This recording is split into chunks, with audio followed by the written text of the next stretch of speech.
This segment of Bred to Win brought to you by Barristock, trusted by Australia's leading studs and backed by Kentucky Equine Research. Horses come first. Gooree Park Stud at Mudgee in New South Wales is the crown jewel in the late Eduardo Cuenco's racing and breeding empire. And now the business is being taken in a new direction by the next generation while maintaining its historic thoroughbred breeding program.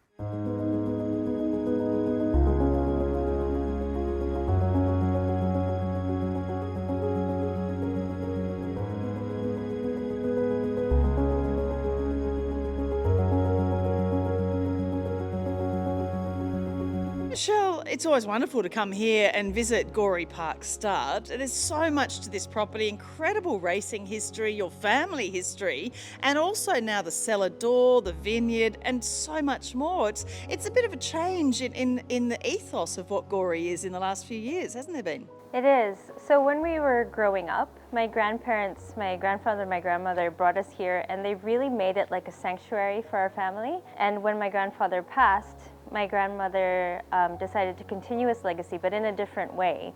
So she has opened up the doors. We then had, we were open for agistment, for pre-training, and now we've opened the cellar door and we've put it a little bit further in. So now we're in this beautiful 80-box barn, which is historic for the farm.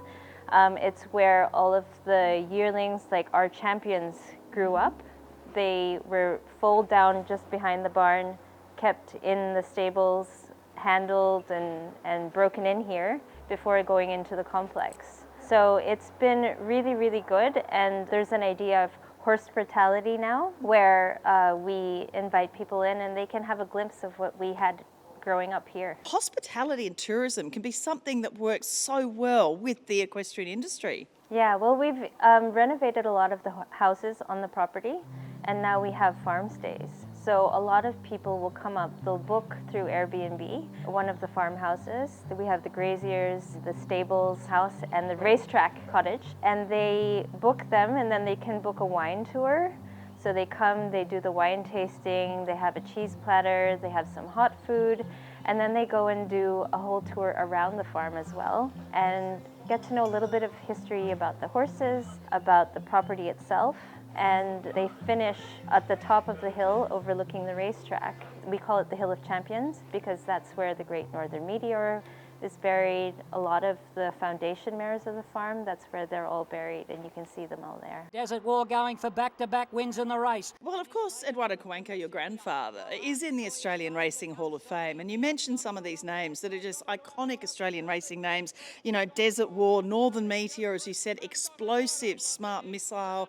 You know, so many of these horses, they've gone on at stud, or they've been brood mares as well. But there's also a lovely equestrian link. Your sister Monica, now Monica Cummings, James Cummings' wife, and yourself, you've competed, well, particularly you've competed at the highest level of show jumping. So the equestrian love, and it's also in your grandmother as well, you were saying. Yes, so it's actually interesting. I rode my first horse here on the farm. My grandparents took us out one year for a summer holiday, and he told Vicky Cannon, actually, who was then very involved with the horses, I want my grandchildren to like horses. So she put us on the horses, and we were addicted after that. I actually went over my first fence on this property on the other side, and we used to go on picnics. So we used to ride our horses to the picnic spot. And one day we told my grandmother, you know, you should ride a horse, it's really fun. So she said, okay, teach me how. So we were teaching her how to put her feet in the stirrups, how to get on, and she did all that. She let us teach her how to hold the reins. And then we said, okay, now you just walk really slowly, you just kick a little bit. And she went off cantering. We were like, oh my God, she knows how to ride. So yeah, then we found out that she actually had quite a lot of experience riding. She used to ride classical dressage. And my grandfather was more into like the Western side of things, but both of them were very passionate about horses and still are. And you yourself, you've competed at the highest level around the world. Yes, yes. So I competed for the Philippines all the way up to the World Cup and World Championship level. You can see in the passion you have, and obviously Monica and the rest of your family, Raphael, who I think is the second cousin, he's here involved in the marketing, and Sandy, your husband, he's here helping as well when you're here. It's quite incredible to keep the family, you know, so many properties like this there's no one to follow on. So it is really important that you're all so interested and you just love it. Yeah, well, like I said, like my grandmother's very, very involved still. She makes all the big decisions about what happens with the farm. And it's just really a privilege for us to still be able to be involved and now be a lot more hands-on. I mean, I guess growing up, we were hands-on in the sense that this was like our playground, so to speak.